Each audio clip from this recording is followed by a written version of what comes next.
Originally released for the Atari ST in 1987 and published by Firebird Software in the UK and Simon & Schuster in the US, Star Trek The Rebel Universe was ported to the C64 a year later and was my first experience of playing a Star Trek game.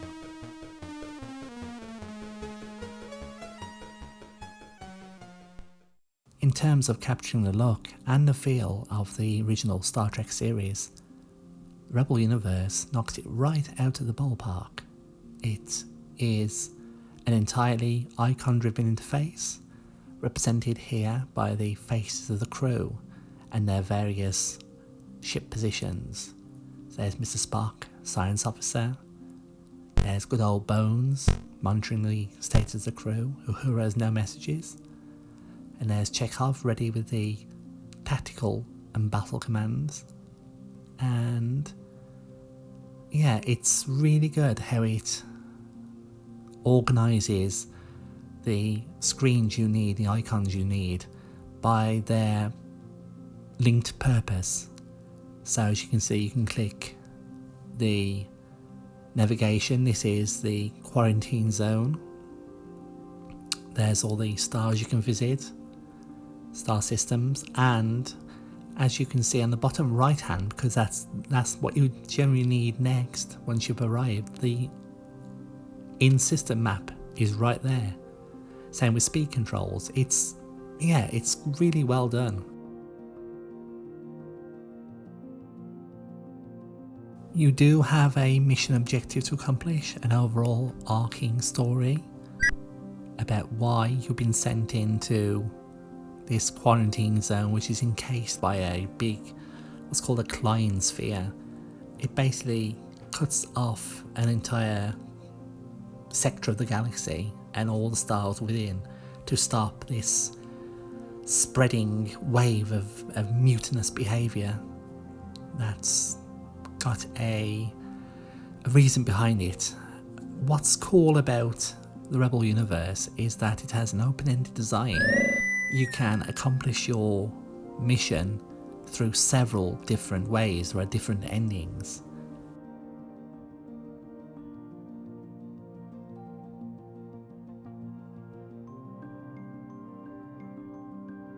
Most of the time, the worlds you'll encounter during your voyages of exploration inside the quarantine zone will have something interesting about them, whether it's a facility or a space hazard or a life-supporting world, which is where the adventure and puzzle elements of the game come into play.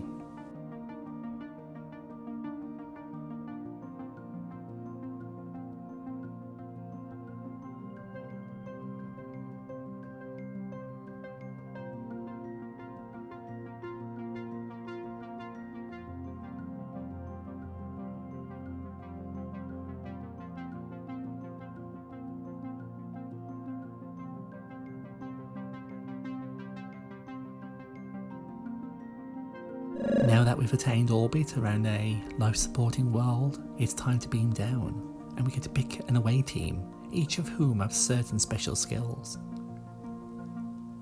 All the familiar bridge officers are there. We'll leave Scotty in charge. While they beam down, I'll discuss the primary influence over this game's design. Those influences being Mike Singleton's groundbreaking 1984 game, The Lords of Midnight, and its sequel, Doomdark's Revenge. And once you see and recognise that Mike Singleton is the genius behind both of these games, it starts to click into place why Rebel Universe is how it is. Back on the surface of Bimiok 3, we join our intrepid away team as they encounter a Helix gun, and as you saw, each character has their own suggestions of what you should do. So yeah, they suggested taking with it, which is a good idea, and that is all there is in that world. Some have like several scenes, if you will. Sometimes it's just one.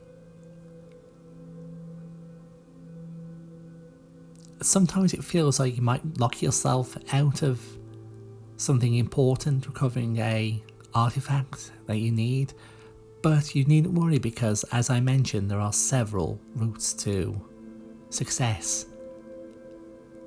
Be it recovering certain artifacts which will nullify the spreading wave of mutiny, or by taking the commanders behind it prisoner, defeating all the rebel commanders. It's really cool how much choice you get and how you can rescue yourself from a bad situation where it feels like there's no way to win. As you saw there, yes, there are 608 Romulan starships. There are Romulans and Klingons as well as Rebel Federation starships, which you will encounter along the way.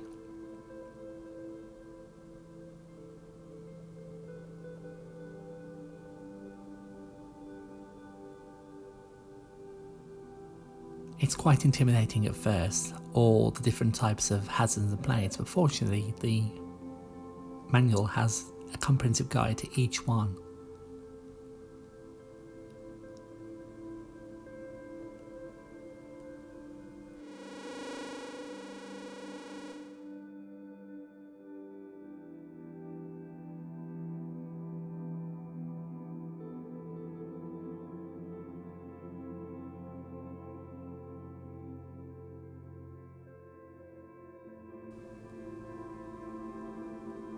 As we saw, yes, that was a bad ending for that planetary expedition.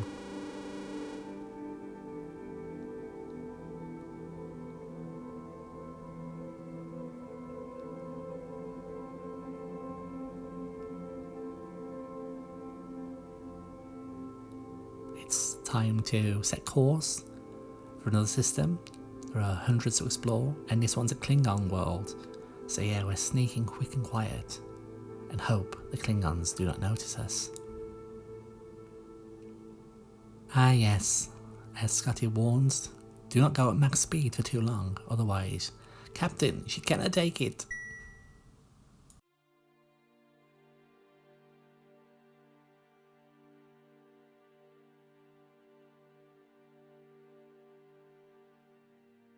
Fortunately, not all our explorations will be peaceful. Sometimes it will be necessary to defend ourselves, in this case against a Klingon attack. And this is where Chekhov springs into action, giving us a real-time battle display where we need to position our ship and bearing for the optimal firing positions. I thought this was really cool stuff, and it still is, it works well. In spin and invert the Enterprise, we have a 3D wireframe, which I thought was very cool when I first played this. We need to arm the phasers, Mr. Chekhov.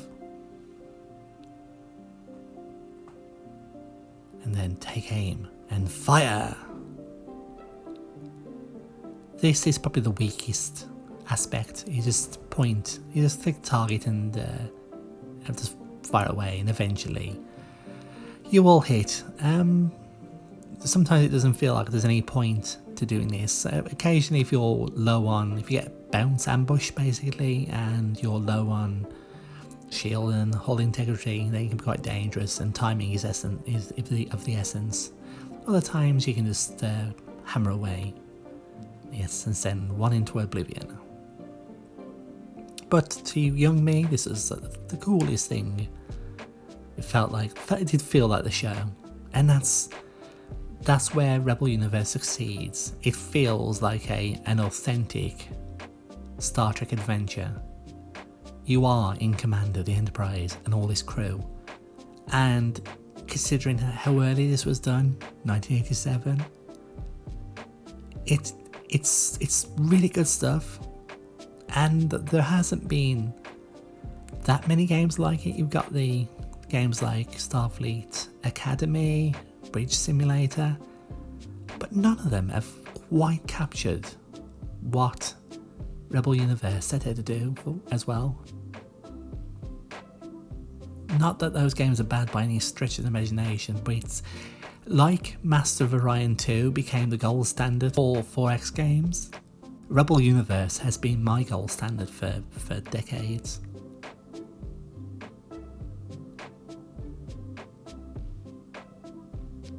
and I would implore you, if you're a Star Trek fan, if you're a fan of space adventures, to seek it out and give it a try.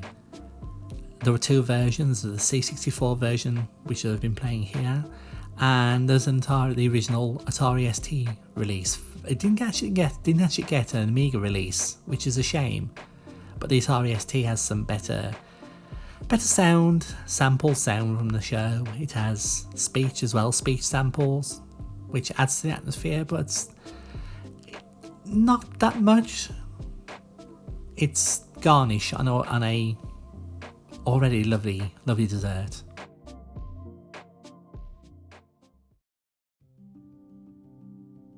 Thank you for joining me for this special episode of Quick Bites to mark the 55th anniversary of Star Trek. It's been lovely talking about Rebel Universe because it's such a special game to me. It's one of the most nostalgic in terms of C64 games, and it's one I've wanted to cover for a while in more depth, and yeah, today was the perfect day. So thank you for watching if you've made it this far, and give it a like and subscribe, it really helps. Small YouTubers like myself get noticed, and I hope you join me for the next Quick Bites. But until then, this is Coffee Hound Retro Sharka, signing off.